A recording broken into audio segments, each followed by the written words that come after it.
Agora foi. Então, boa tarde aí com todo mundo, boa noite, na verdade, né? E aula número 13 de Reg Preto. O que a gente vai ver hoje? A gente vai falar um pouquinho.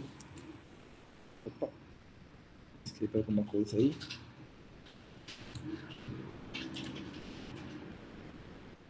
Boa noite. E a gente vai falar um pouquinho sobre verificação das hipóteses. A gente aprendeu o quê? A gente aprendeu que a gente tem o nosso modelo de regressão múltipla, né? Só que esse modelo, tá? Se vocês vão lá nas primeiras aulas, ele foi construído sobre um conjunto de hipóteses, né? É, Linearidade dos parâmetros, homocedasticidade, que mais? Que as observações vêm de uma amostra aleatória, não colinearidade perfeita, né? E assim vai, né? O que a gente vai precisar agora é o seguinte, né? A gente, depois que rodou o modelo, ajustou o modelo, a gente vai verificar se as hipóteses são satisfeitas ou não. Por quê? Porque se elas não são satisfeitas, tá? Nada garante que o modelo que a gente tem, o modelo é bom. Tá? Nada garante isso. Tá? A única forma de garantir, de alguma forma, tá? É verificando as hipóteses. Tá? Então a gente pega os dados, né? Ajusta tudo mais e depois que a gente vai se a gente verifica se o modelo é apropriado ou não. Como verifica isso? Através da verificação das hipóteses, tá?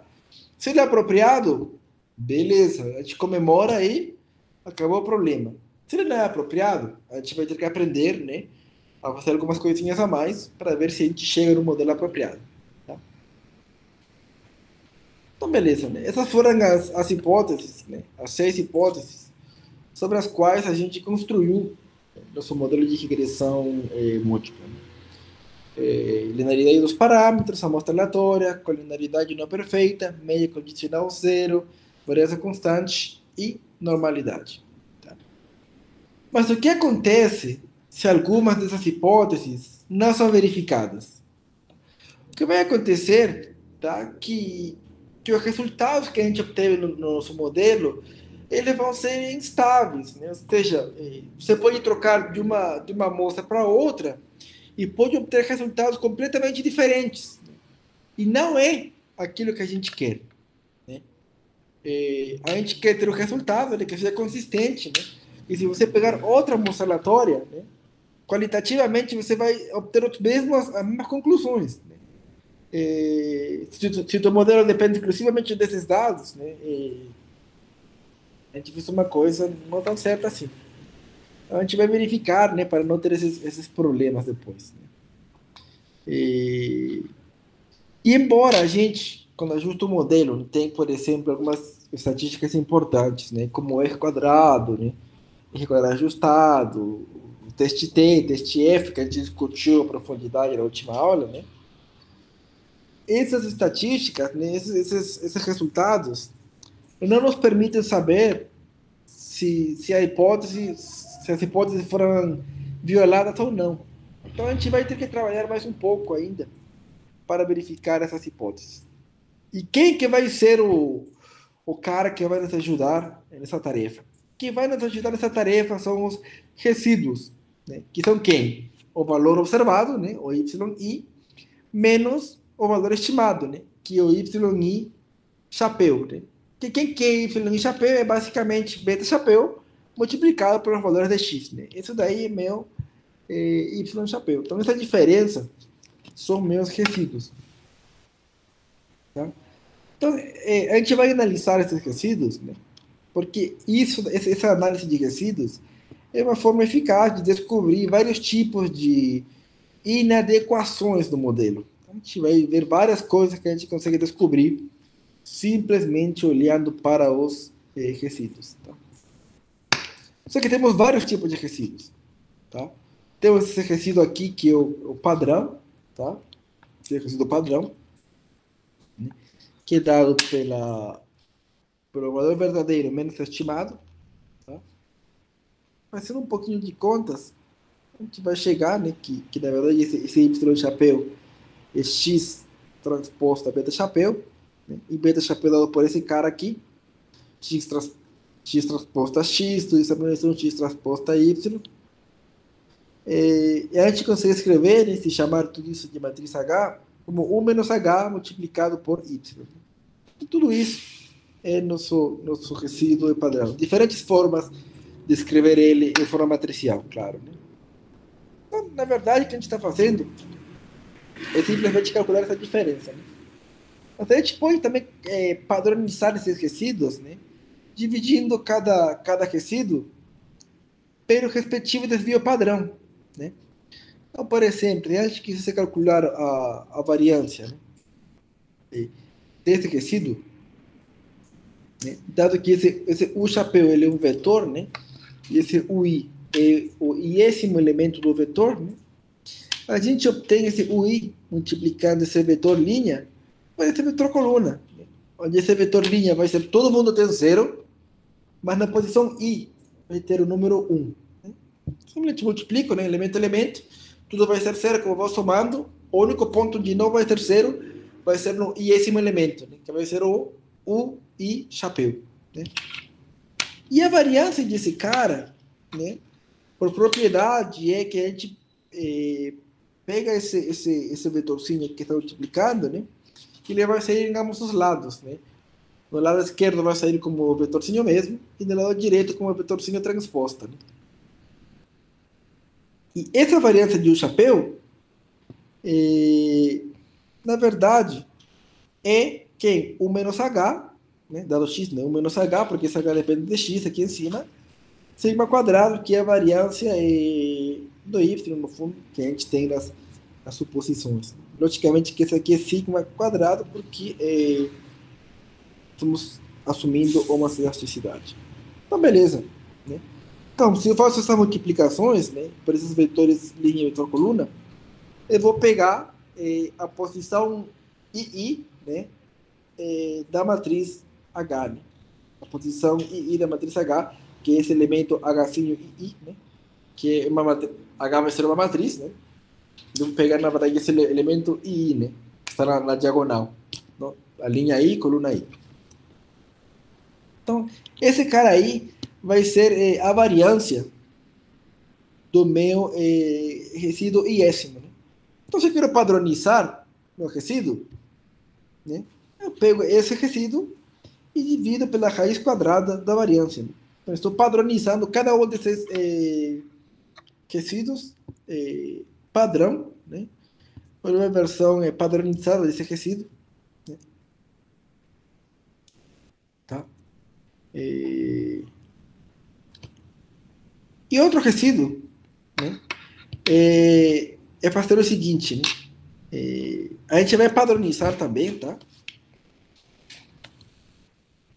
Mas o que a gente vai fazer imagina que você vai estimar seu modelo, né, sem a iésima observação. Você tem 1000 observações, né? E, por exemplo, para calcular o valor do residual 1000, você ajusta seu modelinho, né, sem a observação 1000, né? E você depois faz uma predição, né, para esse cara, né? Então, você tem seu modelinho, né? Que depende de x, né? E você vai ter um valor esperado de y, né? Então, você ajusta sem essa observação iésima, né? Daí você pega todas as coordenadas do x, substitui no modelo e ele vai te dar um y chapéu, né? Que você calculou, né, através do modelo, sem utilizar a observação iésima. Então, essa diferença aí é essa daqui, né? Esse i entre parênteses para falar que a gente não utilizou a informação da observação iésima na hora de calcular o modelo. E seria essa diferença aqui, né? E isso aqui, essa diferença, né, fazendo um pouquinho de conta, no fundo, é esse cara aqui. Tá? Se a gente consegue mostrar isso, a gente não vai mostrar, mas a gente consegue mostrar isso. Tá? E, assim como no caso anterior, que a gente pega o resíduo, né, e divide pelo desvio padrão, a gente também vai dividir pelo desvio padrão. Tá? A gente vai chegar nessa forma aqui, tá? Nesse TI. e que a gente chama de resíduo estudiantizado. Então a gente vai ter o resíduo, o I, né? Que a gente sempre pega. Vai ter o resíduo padronizado, né? Que é padronizado pelo desvio padrão do resíduo. E vai ter o desvio padrão, desculpa, e vai ter o resíduo estudiantizado, né? Que é uma padronização também, só que na hora de estimar você não considera a décima observação. Tá? Putz, professor, mas por que tem tantos resíduos? Né? Na verdade, né, ao longo dos anos, né, que as pessoas foram estudando esses métodos, né, foram descobrindo principalmente esse resíduo estudiantizado, né, ele ajuda melhor a identificar algumas faltas, né, algumas inadequações no modelo. Né? Então, a gente, daqui para frente, quase sempre vai utilizar por padrão o resíduo estudiantizado. Tá? Professor, então são essas três formas relevantes que a gente vai usar para resolver os problemas. A do U, do Isso, T e do R. isso. Não, peraí. Não, peraí. Você pode repetir? Acho que eu entendi errado. Pode repetir, por favor? Então, eu perguntei quais vão ser as fórmulas mais relevantes para a gente usar nos exercícios que a gente vai fazer dessa matéria. Ah, Porque tem 4 fórmulas aqui, entendeu? sim. O principal é essa daqui. Tá? O resíduo estudiantizado. O principal para verificar as hipóteses do modelo é o resíduo estudiantizado. Tá? Eu coloquei aqui os outros dois, né? Eu coloquei que o estudiantizado ele é preferido. Ele ajuda a ver melhor as coisas na hora de verificar. Então, o que a gente vai fazer com esses resíduos estudiantizados? A gente vai identificar outliers, né? Outliers são observações atípicas, né? Que elas são completamente fora do padrão do nosso conjunto de dados, né? E vai verificar também, né, as hipóteses do modelo linear clássico, que foram aquelas hipóteses que eu listei lá no começo da aula. Tá? Então, por exemplo, né, vamos pegar esse conjunto de dados BWGHT2, né? Eu tenho nosso modelo e esses três comandos calculam as três formas diferentes de resíduo que a gente viu, né, nas slides anteriores. Esse residuals calcula o chapéu, né, que foi o primeiro resíduo que a gente tinha visto até agora. Esse eje standard, ele calcula o resíduo padronizado, né, que é esse aqui, que a gente denota com uma R. E esse eje student, né, vai te devolver o resíduo estudiantizado, né. Então, esse eje student é o que a gente vai utilizar na hora de verificar as hipóteses, essas coisas. Tá? Por exemplo, vejam esse gráfico aqui, né? Por que é importante a gente detectar outliers, né? A gente tem esse modelo da esquerda, né? Temos todos os dados bonitinhos e eu ajustei uma reta, a melhor reta, né? No gráfico do meio temos um único ponto, que você está vendo aqui em cima, né? Que ele é bem diferente dos outros. Né? É um único ponto. Esse único ponto fez que a minha reta mudasse, né? A inclinação mudou, né? Bastante. E se esse ponto estiver, como está no lado da direita, quase no final, por exemplo, ele mudou também a minha reta, né? Então vocês veem que a melhor reta, né? Ela vai ser afetada, né? Mesmo se tiver um único outlier, né? Então, a gente vai ter que ter cuidado, né? Porque essas observações atípicas vão acabar estragando o nosso modelinho. Então, a gente tem que identificar elas, né? Ver se faz sentido, se não faz sentido, né? Vai que foi um erro de digitação, alguma coisa dessas, né? E corrigir o problema. Por exemplo, aqui, né? Como estamos em duas dimensões, né? A gente consegue enxergar esse cara, né? Fala, logicamente que esse cara é um ponto atípico. A gente tivesse três dimensões, talvez a gente conseguiria também. Mas a partir de quatro dimensões, como você vai identificar? Como você vai fazer isso? Não é tão intuitivo assim. A gente vai ver técnicas, né? Como fazer para identificar esses casos. Né? Então, o que a gente vai fazer? A gente vai fazer um gráfico dos valores estimados, né? do Y chapéu, tá? No eixo X, versus os residuais, né? Os residuais estudantizados, né? No eixo Y. Se algum ponto estiver muito afastado, tá? Ele será um possível outlier. Tá? A gente pode fazer gráfico dos três, tá? Dos três tipos de resíduos, tá? Mas, repetindo, aquele residual estudantizado ele é preferido, tá? Quando a gente faz análise de resíduos, tá? Então, você pode, se quiser, focar unicamente no estudantizado, tá? Ele é aquele que vai te ajudar melhor. Mas, se você quiser fazer com os outros também, não tem problema. Mas eu recomendo utilizar o estudantizado.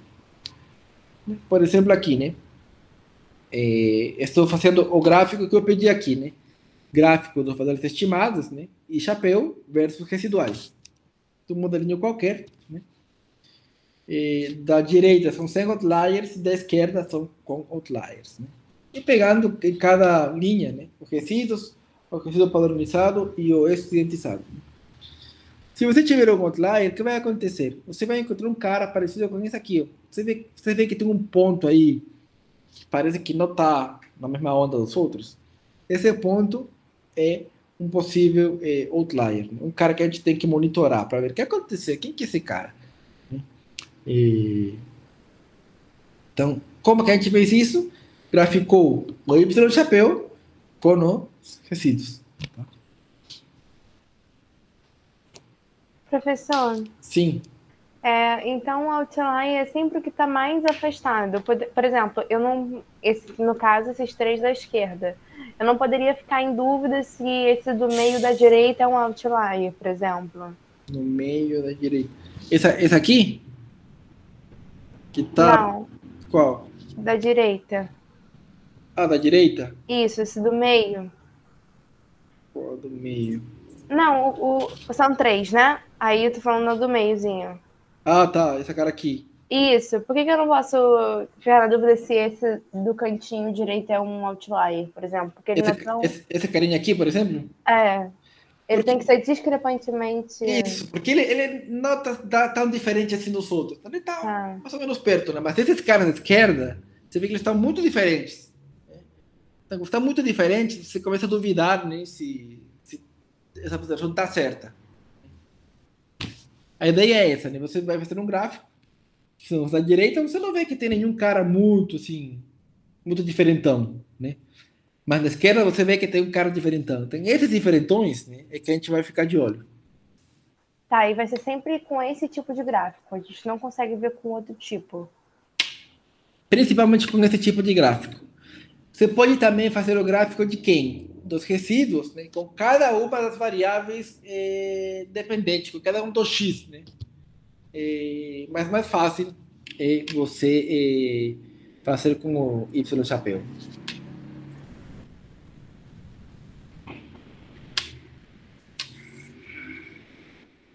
Outra das hipóteses que a gente tinha visto, né? Que aliás nos permite fazer inferência, é a hipótese de normalidade. Nós temos um gráfico que chama gráfico de probabilidade normal, né, que é feito através do comando QQnorm. Tá? E nesse normal que eu coloquei aqui, você vai colocar os resíduos do teu modelo. Tá? E esse QQline vai fazer uma linha. Tá? Ele vai fazer esse gráfico aqui. Tá? Você vai explicar mais com calma. Então, vamos pensar o seguinte: esse gráfico de normalidade, tá? Ele vai nos ajudar a identificar se as cargas são mais pesadas do que a distribuição normal. Ele nos vai ajudar a identificar assimetrias, tá? E no melhor dos casos, né, ou seja, sobre a normalidade, a gente vai ter que todos os pontos nesse gráfico, no fundo vai ser um gráfico tipo de dispersão, né, vão estar na linha que eu vou traçar. Tá? E para ver isso de forma mais clara, eu vou fazer... eu simulei aqui 4 conjuntos de dados diferentes. Né? Vamos pensar que todos são residuais, né?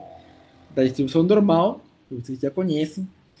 Da distribuição T, que ele tem causas mais pesadas do que a distribuição normal. Né? E essas duas distribuições aqui embaixo, que elas são assimétricas. Né? Uma é positiva e outra é negativa. Tá? e veja no gráfico de probabilidade normal e a reta. Né? No gráfico da normalidade, no primeiro caso à esquerda, você vê que todos os pontos, quase todos os pontos, estão na reta. Né? Então, se você esse gráfico fala, não, de fato residuais tem uma distribuição, eu posso falar que os resíduos têm que os erros têm uma distribuição normal. Quando é uma distribuição T, olha aqui, ó, tem vários pontos no finalzinho, né, que começam a se afastar da reta, né? Isso está indicando o quê? Isso indica cauda pesada, né, mais pesado que a distribuição normal. Né? Então, no finalzinho, né, no meio fica todo mundo igual, mas no finalzinho das caudas, né, a gente começa a observar algumas diferenças. Né? E para ver a simetria, você vê o quê? Que de um lado, só de um lado, você vai encontrar um monte de observações, né? Fora, né? Se você vê aqui também, mas geralmente de um lado, né? Você vê que está bem afastado, né? Bastante observações estão afastadas da rede. Né? E aqui também, isso aqui do outro lado. Né? Então você vê que tem uma assimetria, né? que os dados não se comportam de forma igual. Né? A gente sempre vai querer, né? Que sejam normais, né? Mas pode ser que não sejam. Tá? E você poderia encontrar algum desses padrões. Tá? Esse gráfico de normalidade, aliás, ele também pode nos ajudar a identificar outliers. Por exemplo, em ambos os casos, eu simulei distribuições normais. Tá? Você vê que quase todo mundo está na reta. Né? Um pouquinho pode cair fora, mas não tem problema. Quase todo mundo está na reta. E nesse gráfico da direita, eu coloquei dois caras bem atípicos. Vocês veem que eles aparecem completamente fora da reta, bem atípicos. Né? É outra forma de você identificar outliers. Né? Se todo mundo ficar pertinho da reta, fala, não tem nada. É normal e ainda nem tem outliers. Né? Mas se tiver algum cara fora, você começa a pensar que tem outliers. Né? Então você começa a olhar, putz, será que um outlier com alguma variável específica? Né? Aí você compara, né? Faz o gráfico dos residuais com cada uma das variáveis dependentes, né? Para ver se alguma variável específica que está causando isso.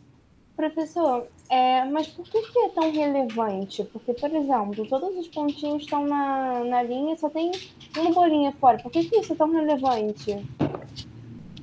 Por isso aqui, ó. Porque ele pode fazer que a reta que deveria ser essa aqui se chama reta assim ou assim.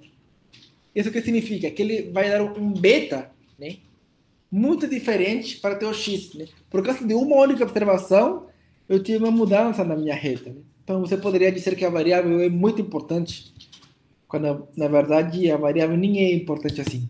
Ou, pelo contrário, falar que a variável não é importante, quando na verdade ela é importante sim. Então, um único cara pode te levar a conclusões totalmente diferentes. Ele, no caso, afeta beta 0. Pode afetar, na verdade, o beta chapéu 1, o beta chapéu 2. Né?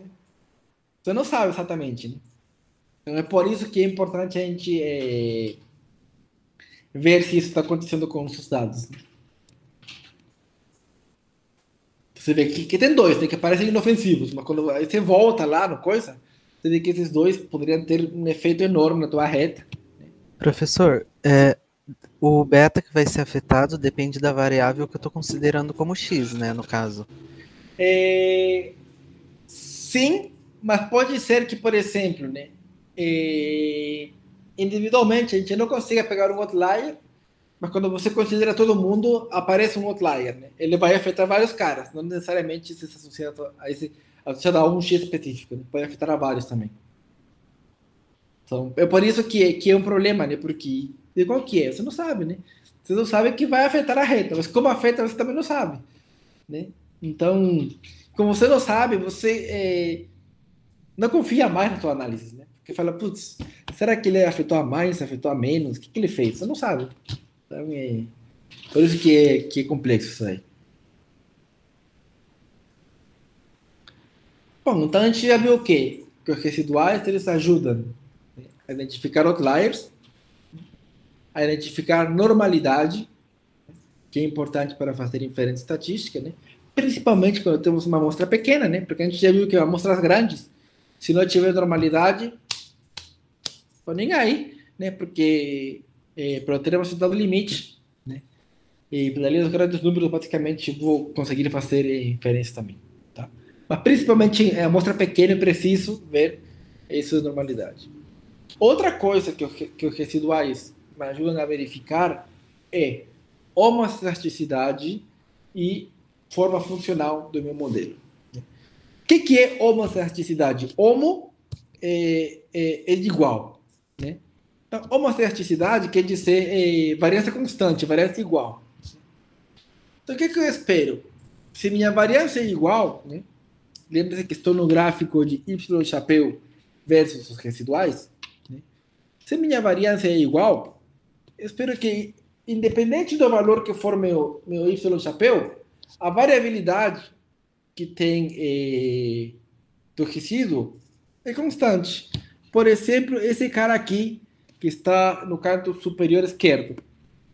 Se vai variando nos valores de x, desculpe, de y, né? Y chapéu, que está aqui embaixo, mas a variabilidade do meu residual, ele continua igual, né? Ele não se mexer tanto assim. Então, eu falaria, tem variância constante. Já isso não acontece, por exemplo, nesse gráfico da direita. À medida que meu y chapéu foi aumentando, você vê que a variabilidade do residual também foi aumentando. Né?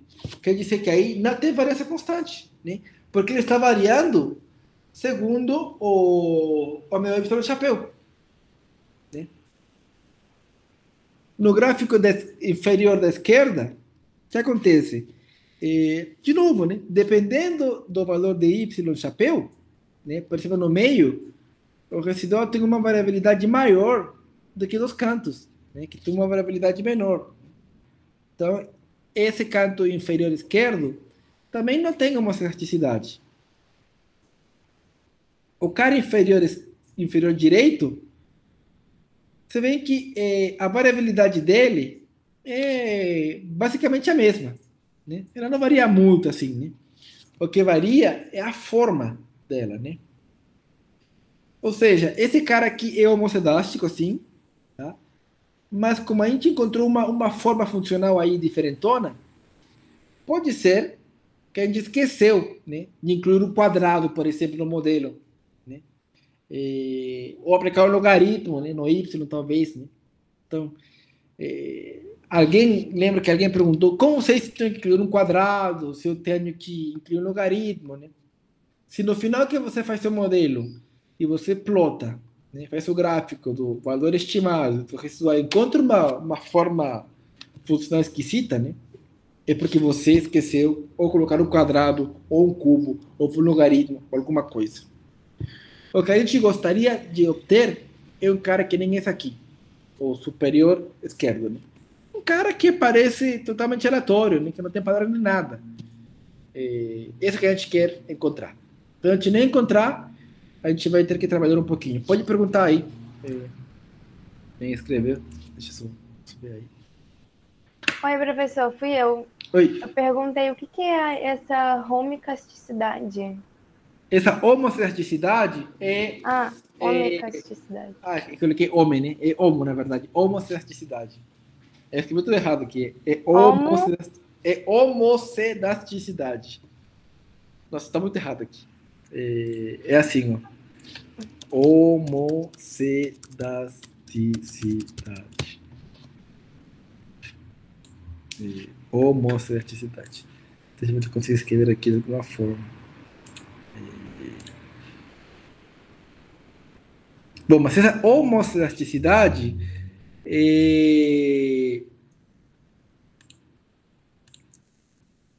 deixa eu ver se eu consigo escrever.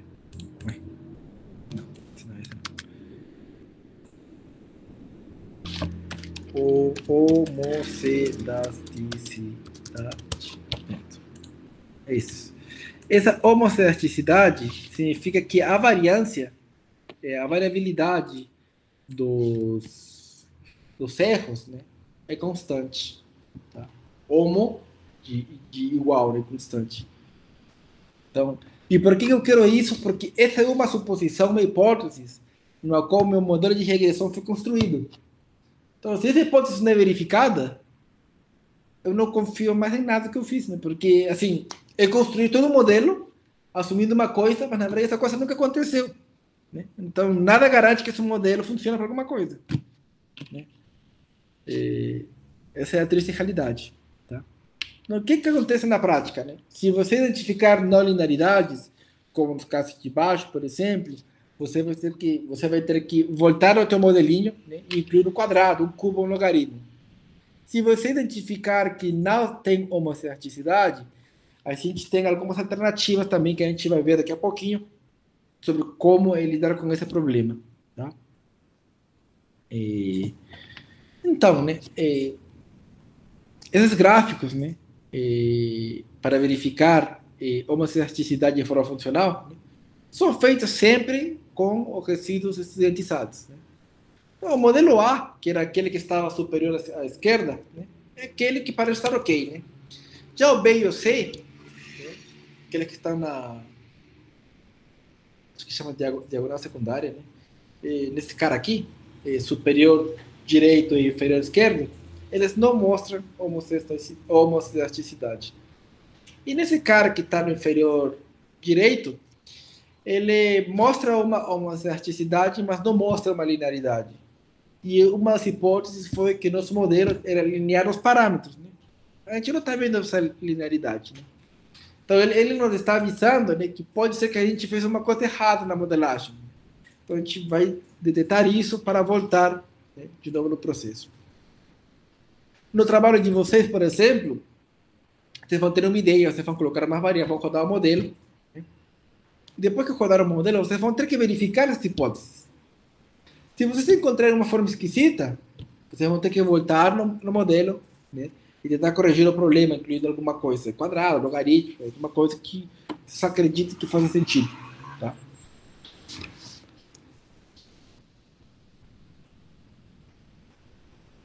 Outra coisa que é importante, tá?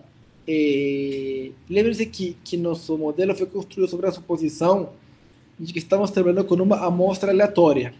Uma amostra aleatória significa que é independente, né? Identicamente distribuída. Ou seja, se é independente, não deveríamos ter nenhuma relação, né, entre o tempo t, vamos supor, e o tempo t menos 1, a sequência. Não deveríamos encontrar nada disso, né? Ou não deveríamos encontrar nenhum padrão num gráfico de sequência temporal, né? Então a gente vai fazer esses gráficos, né? Uma sequência dos resíduos, né, na ordem que aparecem nos dados, e a gente vai plotar as correlações, né, do resíduo com o resíduo um tempo atrás, 2 tempos atrás, 3 tempos atrás, e assim pela frente, né? Esse, por exemplo, né, eu plotei os residuais, que eu chamei de normal aqui, né? Normal é o nome que eu dei para os residuais, tá? Vocês veem que não tem padrão de nada, né? É uma sequência temporal bonitinha, que não tem padrão de nada, né? Isso que a gente quer encontrar no que sobrou um padrão de nada. Por quê? Porque lembra-se que esse cara que sobra, né, deveria ser uma perturbação aleatória, né? Se é aleatório, não tem padrão de nada. E se a gente fizesse o gráfico esse gráfico que é feito com a função ACF, que depois, quando a gente falar de séries temporais, eu vou explicar melhor, ele basicamente está plotando cada barrinha é a correlação dos residuais, né, esse vetor, com o vetor um tempo atrás, 2 tempos atrás, 3 tempos atrás. Como a gente quer independência, né, não deveria existir correlação, né? Então, a gente espera que as barrinhas, né, tirando a primeira, que sempre vai ser 1, né, que todas as barrinhas, né, estejam dentro, né, ou no limite, no máximo, né? Mas se tivermos um cara que está muito fora, né, isso está indicando que tem uma correlação, né? Então, a gente não modelou certo. No final das contas, no nosso modelo, né, a gente vai querer que nosso gráfico de residuais, né, seja todo mundo dentro das barrinhas, menos o primeiro cara, né? Isso vai te falar, olha, teu modelo é minimamente bom. Tá?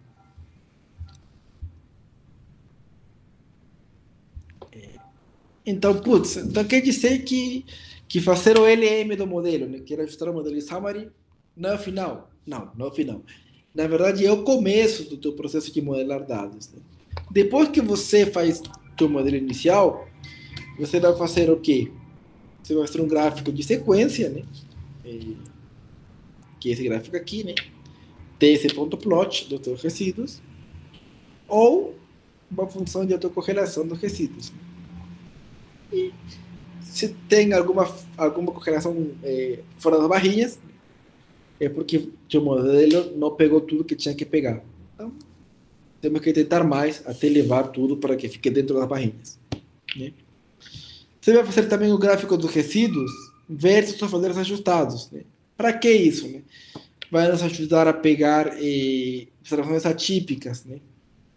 E também não linearidades, tá? E também se a hipótese de homocerticidade pode ser verificada ou não. Se tivermos poucos dados, fazer um gráfico de probabilidade normal é importante. Por quê? Porque a normalidade, né, quando temos poucos dados, é aquela hipótese que nos garante que a gente pode generalizar os resultados, né? A gente pode fazer inferência estatística. Sem isso a gente não consegue. Agora, se tivermos muitos dados, né, a gente nem se preocupa por isso, porque a gente já viu que a gente consegue garantir como fazer inferências, mesmo sem normalidade. Tá? E, bom, tudo isso para verificar também, né, se não outliers são valores extremos, porque como vimos, né, eles podem afetar, né, os beta-chapéu. A gente não quer isso. Tá? Então, beleza.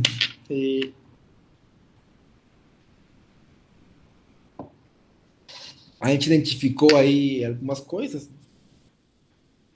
mas vamos supor que a gente fala, putz, não tem homocerticidade, ou seja, temos heterocerticidade. O que a gente vai fazer? Vamos ver então com mais calma. Primeiro, homocerticidade, que aqui sim escrevi certo, significa que a variância do erro, condicionando a variância explicativa, né, é constante. Isso é o que acontece. Tá? E por que ela é necessária? Porque essa hipótese foi necessária para fazer o teste T, o teste F, intervalo de confiança. Lembra que a gente falava é significativo, é estatisticamente significativo, não é? Tudo isso foi utilizando teste T e teste F, que por sua vez foram construídos assumindo homocerticidade. Na ausência de homocerticidade, vai ter algumas consequências, né, nos nossos estimadores, né, e, logicamente, na forma de fazer inferência estatística. Tá? Então, a gente vai discutir o quê? Como detectar essas coisas, né, que a gente viu um pouquinho graficamente, e como solucionar esse problema. Tá? Então, o que acontece? Né? A falta de homocerticidade, ela afeta a variância do beta-chapéu, que por sua vez é utilizada para fazer o teste T e para construir o intervalo de confiança. Ou seja, se a gente não tem homocerticidade, intervalos de confiança não são válidos, porque eles são baseados nesse cara aqui, nessa variância do beta-chapéu, que ele está sendo afetado pela falta de homocerticidade. Os testes não são mais válidos, né? Porque o teste foi calculado utilizando a variância do beta-chapéu, e o beta-chapéu foi calculado assumindo homocerticidade. Então, nenhuma estatística, né, é mais válida. Ou seja, a gente não tem como dar conclusões, né? Como falar essa variável é estatisticamente significativa ou não, né? A gente não tem homocerticidade. É por isso que é importante verificar, depois que você ter sua primeira rodada do modelo, verificar se as hipóteses estão sendo satisfeitas ou não. Tá? Professor. Oi.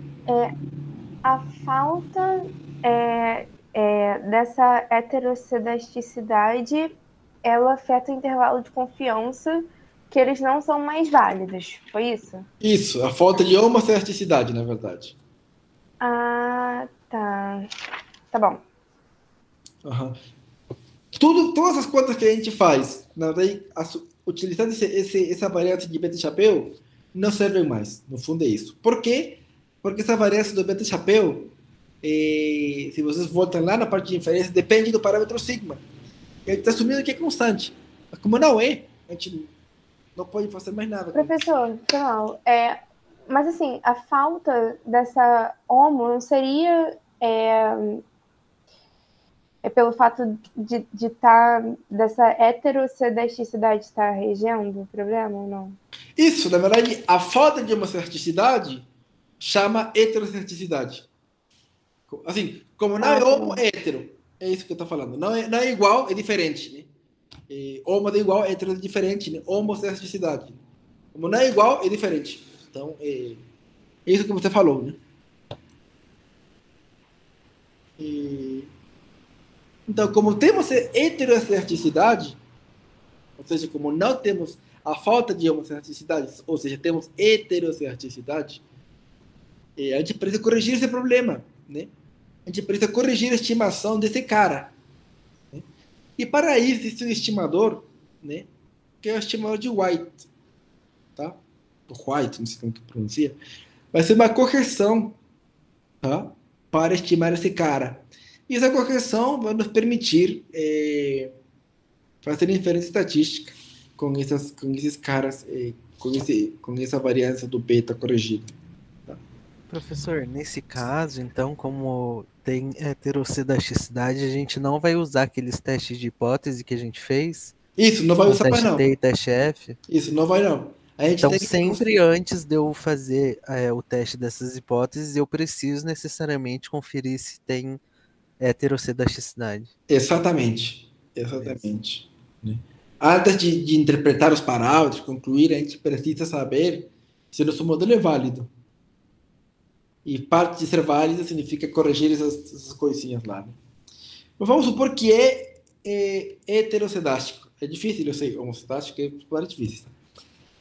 A gente vai corrigir esse problema, né, calculando um estimador de White, né, para esse beta chapéu. Então, como que corrige esse problema? Né? Agora, esse estimador aqui, né, vai ser dado por essa forma, né, onde cada sigma i, né, onde cada variância depende de cada observação. Né? Então, como a gente vai estimar esse cara? Né? Através do residual ao quadrado. Né? Em lugar de pegar esse sigma i quadrado, a gente substitui ele pelo residual, né, na posição i ao quadrado. Então, esse daí é um estimador, tem vários estimadores, tem um estimador que nos ajuda a corrigir esse problema. Tá? No fundo, o que ele está fazendo? Né? Em lugar de calcular a variância, né, assumindo que esse ômega aqui é uma identidade, né, e que vai ficar sigma, x' x menos 1 multiplicado pelo sigma, né? Vai ficar todo esse monstro aqui, que é uma matriz diferente. Que no caso, por simplicidade, podemos assumir que é uma matriz diagonal, onde cada elemento é o residual ao quadrado. Né? Então a variância ele vai mudar bastante. Né? É outra fórmula da variância. Né? E utilizando esse estimador da variância, a gente agora sim consegue fazer o teste T e o teste F, esse intervalo de confiança, né, de uma forma mais apropriada. Tá? Agora, logicamente que a gente não vai fazer isso na mão. Tem como fazer ainda bem no computador. Tá? Então, vamos pensar um pouquinho aqui. A gente ajusta nosso modelinho, né? Nosso modelinho qualquer, né? Voltando para o homem caçado, mulher caçada e tudo mais. Bom, a gente estimava dessa forma, como até agora tínhamos aprendido, né? Se a gente vê que temos... Professor, por que a gente tirou log mesmo? Oi, por que eu apliquei log? Porque eu achei que era melhor. Assim, no fundo, o que a gente faz, né? A gente pode estimar sem log, né? E ver que tem uma não linearidade, tipo assim, uma forma como algumas dessas aqui embaixo, né? Então, algo que poderia corrigir isso é o log. Então, no fundo é isso. Qual fórmula no R que a gente usa para descobrir aquele gráfico mesmo? Você faz um plot. Você coloca plot. Você coloca aqui, deixa eu ver. É o plot mesmo, né?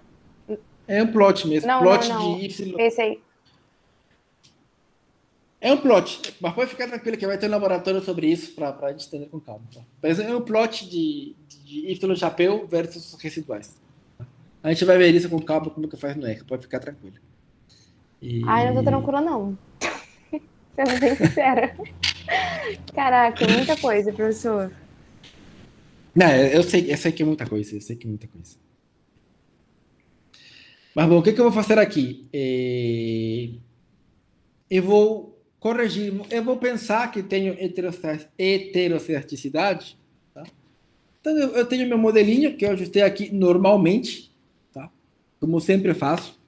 Eu vou corrigir esse problema. Mas para corrigir esse problema, eu preciso instalar dois pacotinhos, né? O pacote Sandwich e o pacote LM-Test, que vai me ajudar a calcular essas coisas. Então, eu utilizo a função coeftest, tá?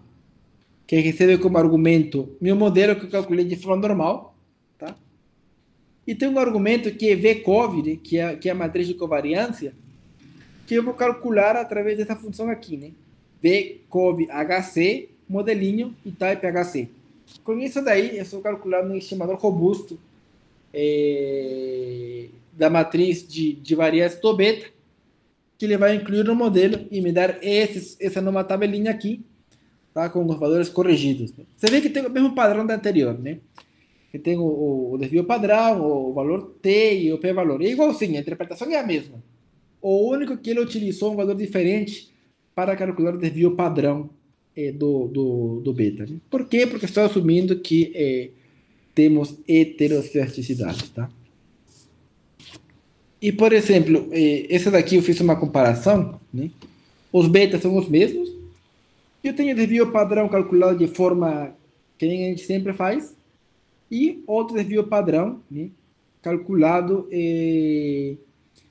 utilizando um estimador robusto, né? Que na verdade ele ajuda a controlar isso de heterocerticidade. Né? E os valores de cada um deles. Né? Por exemplo, nesse caso aqui de mulher solteira, né, ele tinha dado significativo, né? About 0,05.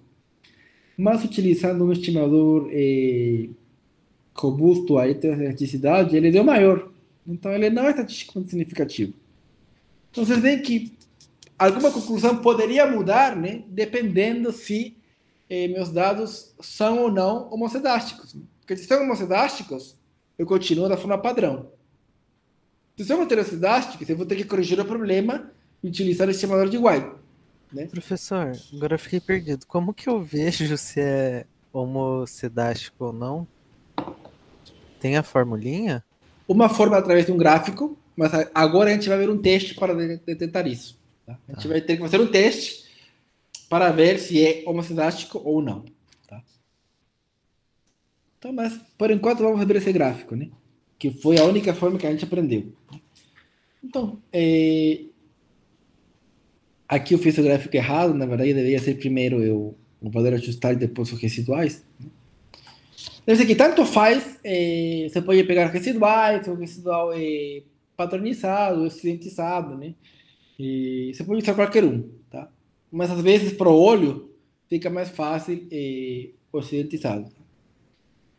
Você vê que aqui a gente não vê uma falta assim de uma certicidade tão grosseira. Né? Então, aparentemente, não tem nada que nos leve a pensar que existe heterocerticidade. Tá? Mas ok, você pode falar, professor, mas a tua percepção das coisas é diferente da minha. Né? Eu concordo, ver um gráfico é simplesmente ter um chute inicial. Tá? Professor, não entendi como é que você interpretou isso. Pensa, olha esse gráfico e olha esse gráfico aqui. Esse gráfico que a gente viu parece mais com qual? Com esse baixo, com esse outro, com esse primeiro. Parece mais com o primeiro. Então, a simples vista, parece que é homocedástico, porque parece mais com o primeiro, né? Com esse superior esquerda. Né? O homocedástico é sempre esse primeiro. Sim. Basicamente sim, esse primeiro. Poderia também ser o último. Né? A variabilidade continua a mesma, só que aí tem uma linearidade. Né? Você tem que ver a variabilidade, se o movimento desses residuais permanece constante. Então, como que eu identifiquei isso? Nossa, muito fácil de confundir com Muito fácil, o de né? baixo também. Sim, Porque ele sim. está concentrado aqui no meio. E o que acontece, por exemplo, que às vezes graficamente você não vê nada, né? Por isso que eu falo que graficamente é simplesmente um chute inicial, né? E se você quer ver rapidamente, se rapidamente você enxerga alguma coisa, acabou o problema, né? Mas se você está na dúvida, você vai ter que trabalhar mais, né, para ver se de fato tem ou não tem homocesticidade, tá? Professor, você pode explicar aquela fórmula, essa daí do plot? Eu não entendi por que que você colocou esse residual e Ah, o sim, claro. efeito. Esse objeto modelo, tá? Tem um modelinho que eu ajustei aqui, ó. Esse modelo, esse é o modelo de regressão que eu ajustei aqui. Tá? Quando eu aplico um residuals no modelo, ele está me dando, nesse caso, um chapéu, tá? Que é o chapéu que eu vou comparar a questão da homocedasticidade, né? Que é, se for homocedástico, faz sentido, porque a intenção é que o residual seja exatamente isso, né? Que não tenha nenhum padrão ali de relação, já que é uma interferência externa e aleatória. E E esse cara aqui, esse fitted, né, é o valor ajustado, né? Fit ajustado, né? Fitted ajustados, os Y chapéu. Esses caras aqui são os Y chapéu. É o gráfico do tá, Y entendi. chapéu com Então o são chapéu. os valores dos Ys esperados, dos I chapéus, Com o no chapéu. caso aí tá em Y mesmo. E aí o Isso. residual em X, beleza. Mas Isso. por que que você falou que você inverteu a ordem, sendo que tipo Ah, o residual tá porque na posição X e o outro tá no Y? porque o valor ajustado geralmente eu coloco no X e o residual no Y. Então você teria que olhar, virar sua cabeça, né, por olhar diferente. Mas está na mesma, tá? Basicamente você não vê padrão nenhum, tá? Você vê que se você vira a cabeça para a direita, né, você vai ver que não tem padrão que fale que tem heterocerticidade, né? Que a variabilidade, se você vê a variabilidade dos resíduos, né, ao longo do eixo dos valores ajustados, ela não varia muito. Tem um cara aqui fora, né? Mas é um único cara, né? Que na verdade poderia ser talvez um outlier, né? Porque a variabilidade daqui a aqui é a mesma do que aqui a aqui, do que aqui a aqui, não tem muita diferença, sabe? Mas não parece, a simples vista, né, que temos suspeita de heterocerticidade. É por isso, tá? Eu sei que, assim, de cara é difícil.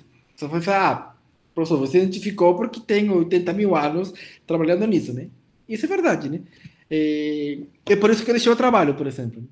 Porque você vai se forçar a identificar, a se familiarizar com isso, a identificar as coisas, né? Coisa que alguém não vai conseguir ver, você vai conseguir porque tem experiência na modelagem. E... Então, por exemplo, nesse caso, que não existe evidência de homocerticidade, de heterocerticidade, né? Parece que está tudo igual, né? Eu posso continuar utilizando o meu modelo normal e fazer minhas inferências com o modelo normal, né? O modelo padrão que eu sempre fiz, né? Então, é por isso, inclusive, que vocês veem que as diferenças são mínimas, né? E aqui, na verdade, os dois estão quase praticamente no 0,05, né? A diferença é pequenininha, né? É por isso que a gente não vê diferenças não vê valores tão diferentes assim. Mas isso não sempre acontece. Pode ser que em alguns casos, quando você tenha heterocerticidade, os valores vão diferir bastante. Eu vou Aí, pegar aqui. professor, mais uma vez aqui, desculpa, porque é muito nome, tô ficando confuso. Uhum. Quando é homocedástico, eu mantenho a minha análise das hipóteses como a gente fez anteriormente, né? Sim, Ah, show. Valeu. isso. Então eu vou pegar aqui outro conjunto de dados, tá? Eu vou pegar meu conjunto de dados GPA3 e vou filtrar, né, para algum período em especial, tá? Eu não preciso se preocupar com isso. Eu ajusto o modelo, né? Como eu sempre ajustei, né? Pego o meu conjunto de dados, coloco as variáveis, ajusto o modelo e pego os coeficientes, tá? Isso daí como a gente sempre fez, certo? Pego o summary, né? eu peguei o coef e tudo mais para entrar no slide, né? Você pode colocar simplesmente o summary e beleza.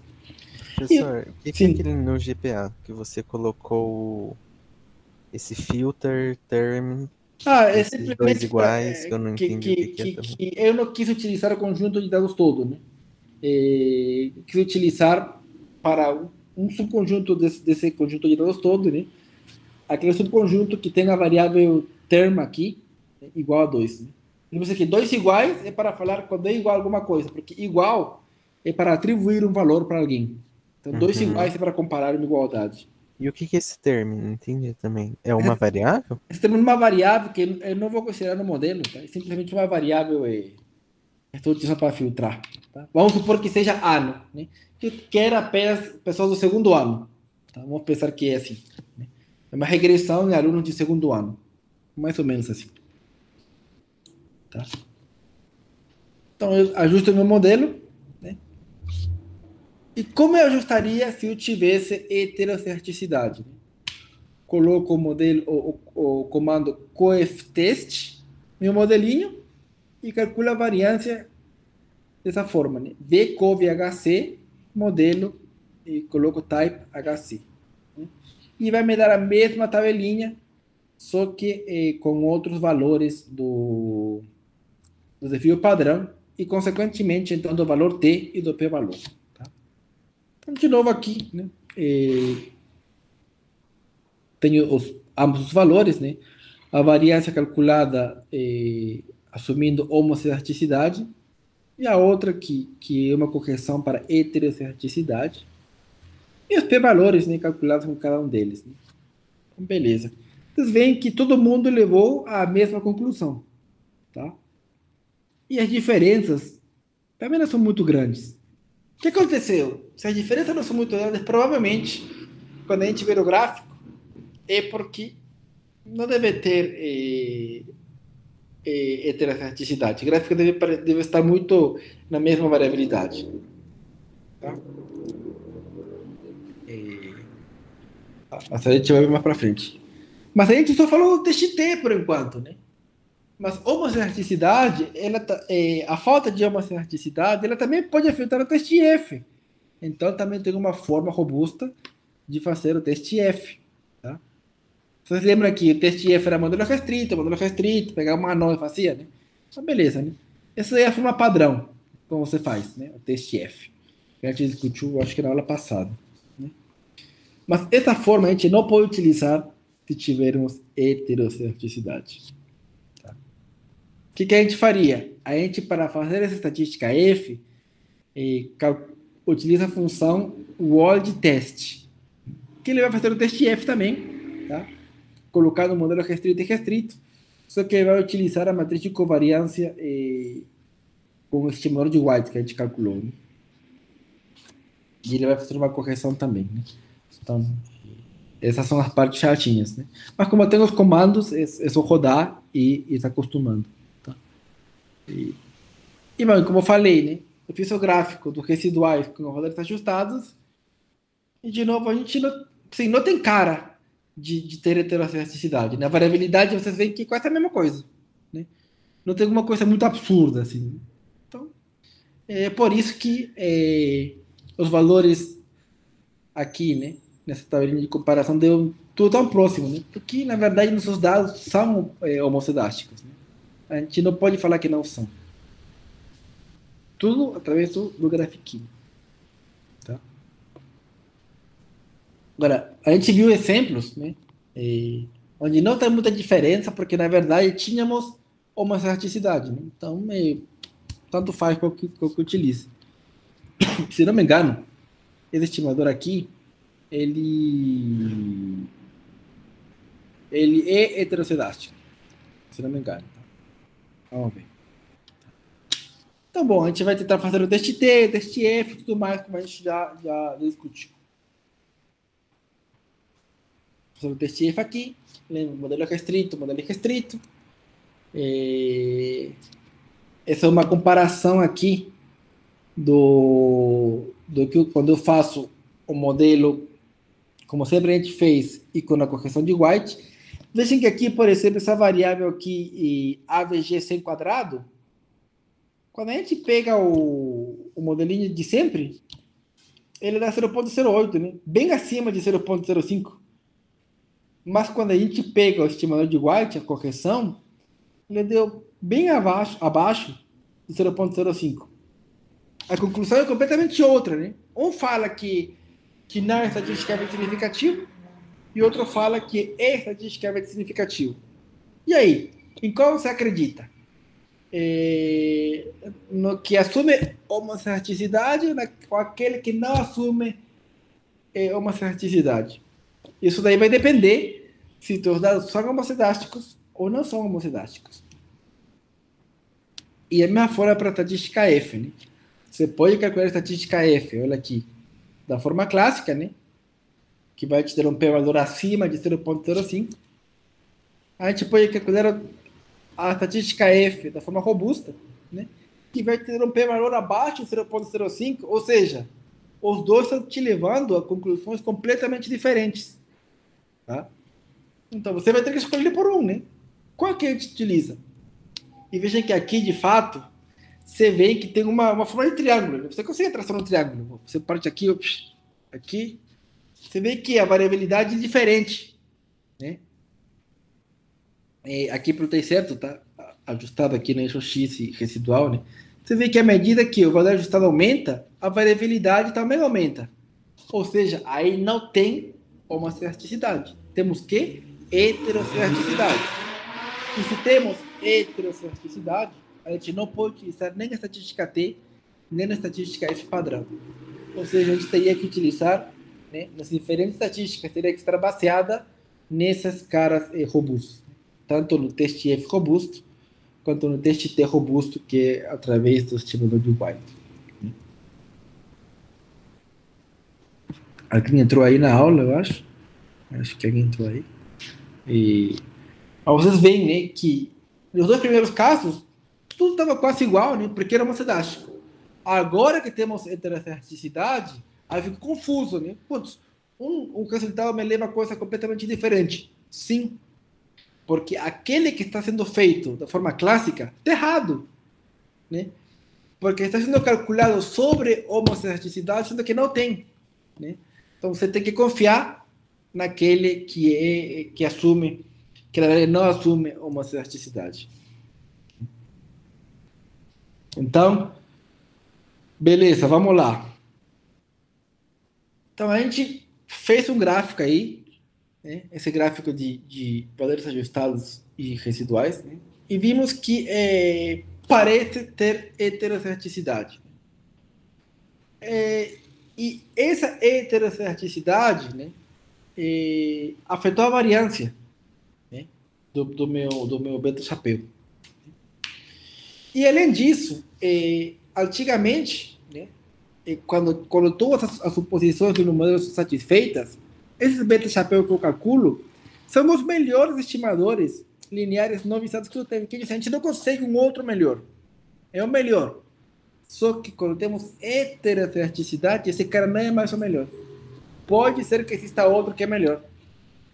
E aí a gente tem que partir para outro tipo de modelagem, utilizando não mínimos quadrados ordinários. A gente pode fazer outra coisa também, né? Ou a gente pode simplesmente utilizar o estimador robusto de White, né? Que vai nos permitir fazer inferência estatística, né? Mesmo nessa falta de homocerticidade. A gente vai utilizar a versão T e a versão F robustas, né? E é a partir dela que a gente consegue fazer inferência, né? Bom, como eu falei, graficamente não sempre é fácil ver, né?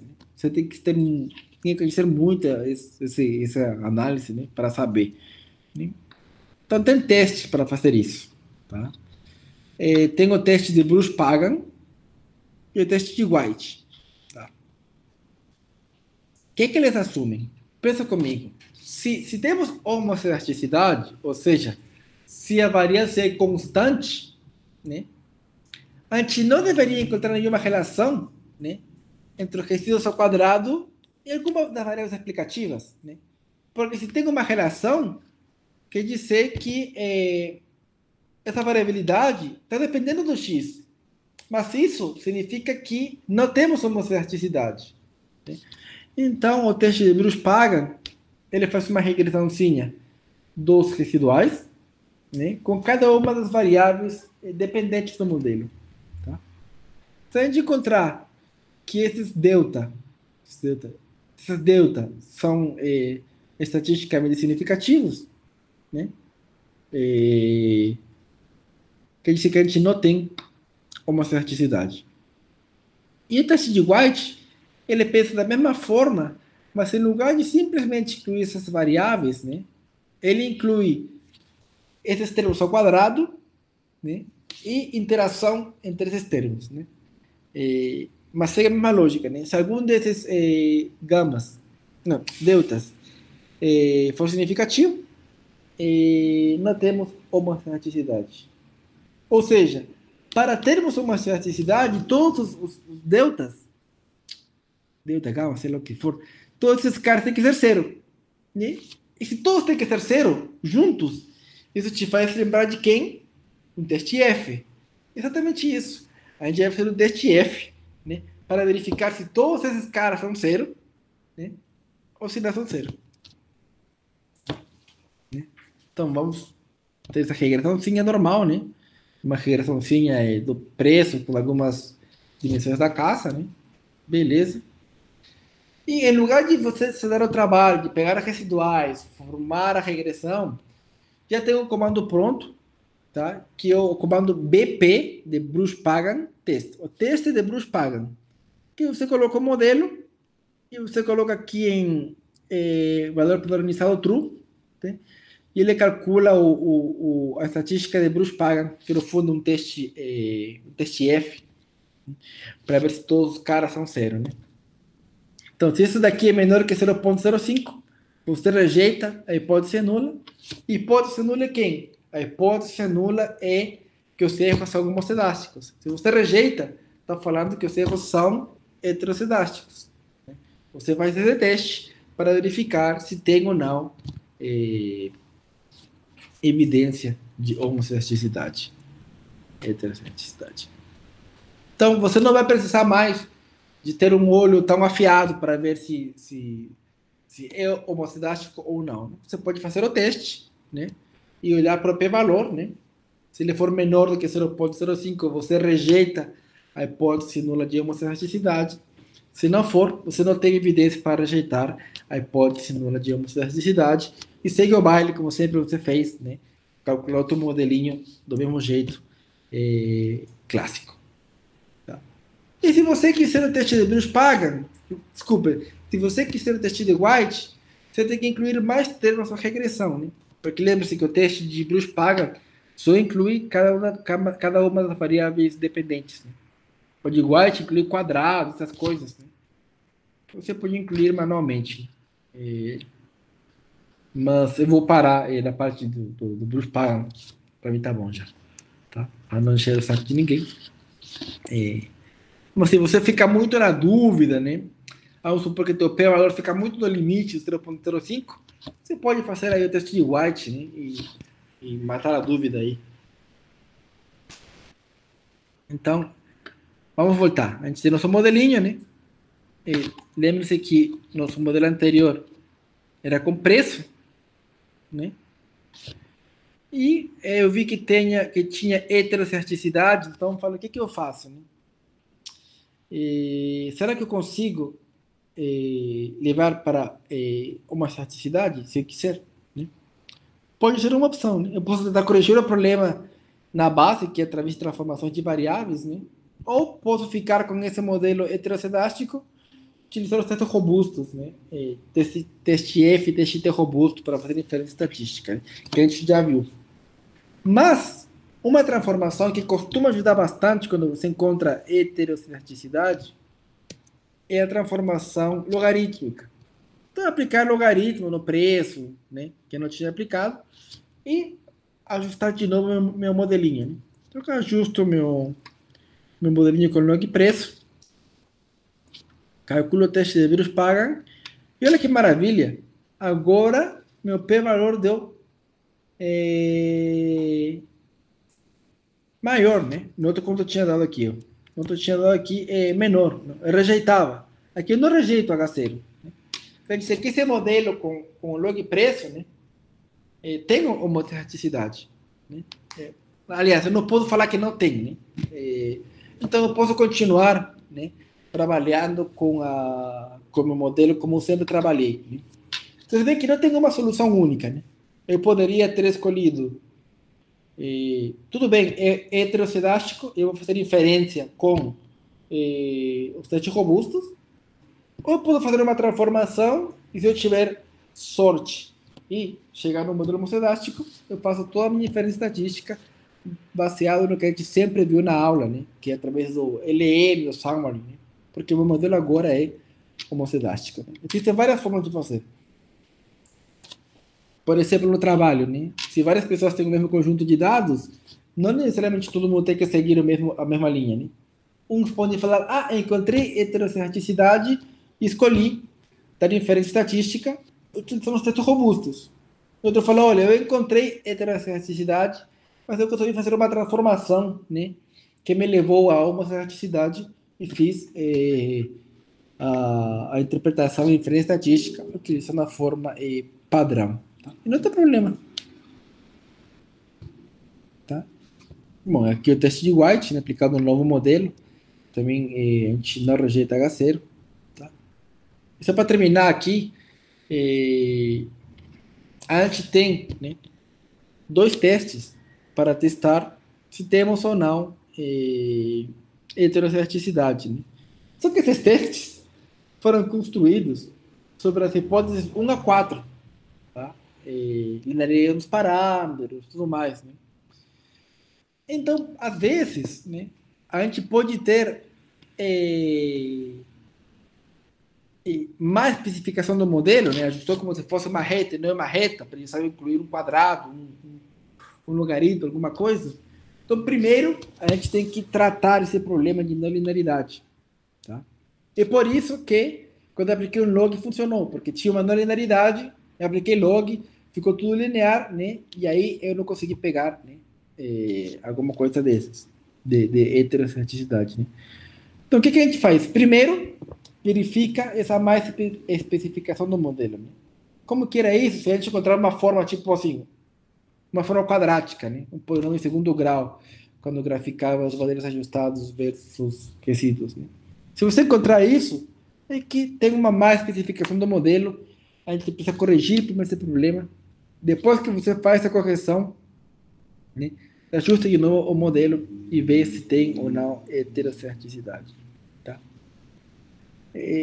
Eu falei que o estimador de mínimos quadrados ordinários ele não é mais o melhor estimador, tá? Quando você tem heterocedasticidade. Então, uma alternativa, se você quiser também, é utilizar um método que chama mínimos quadrados ponderados, que não dá tempo de passar na matéria, mas existe. Então, quem quiser interesse, é só procurar no Google um pouquinho. Tá? Bom, e tudo isso está no capítulo 8 do nosso livro texto, no capítulo 4 desse livro em inglês aqui do Montgomery, que fala de uma forma bem legal dessa parte de identificação, de verificação de hipóteses. Né? Deixa só aqui eu desligar aqui o... Nossa, professor, que aula robusta, igual esses modelos, hein?